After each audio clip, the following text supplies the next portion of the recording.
Job చేయకుండా ఖాళీగా ఉండడం వల్ల ఇంట్లో వాళ్ళు పెడుతున్న మింగులు తట్టుకోలేక హైదరాబాద్ అయితే వచ్చేసామావా.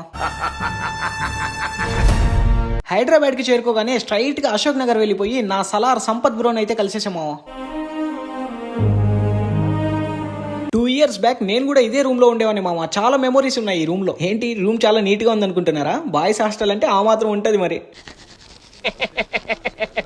ఇదే రూమ్ లో గంటలు గంటలు కూర్చుండిపోయి చదివిన రోజులు ఉన్నాయి మామ. మా ఫ్రెండ్స్ అందరం క్విట్ అయిపోయినా మా సంపత్ మాత్రం జాబ్ కొట్టే వెళ్తానని కూర్చున్నాడు మామ. ఇక్కడ ఆయన డెడికేషన్ మాత్రం గ్రేట్ అసలు.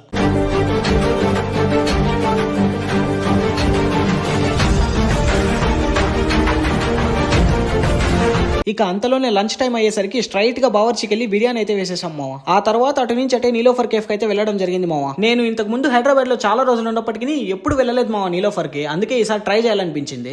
నా లైఫ్ లోనే 120 రూపీస్ పెట్టి టీ తాగడం ఇదే మామ ఫస్ట్ టైం. బిల్ నేను కడతానని ఎంత చెప్పినా వినుకుంటే పాపం మా సంపత్ బ్రోనే పే చేశాడు. ఇక్కడ టీ ఏమో గానీ నాకు మాత్రం మస్కా బన్ అయితే చాలా నచ్చింది మామ. అదిరిపోయింది అసలు. ఇక మా సంపత్ కి బాయ్ చెప్పేసి నేనైతే అక్కడ నుంచి బయలుదేరిపోయాను. సరే బాయ్, మరి నెక్స్ట్ వీడియోతో మళ్ళీ కలుద్దాం. సబ్స్క్రైబ్ చేసుకో మామ. ఇక నుంచి హైదరాబాద్ వీడియోస్ వస్తాయి.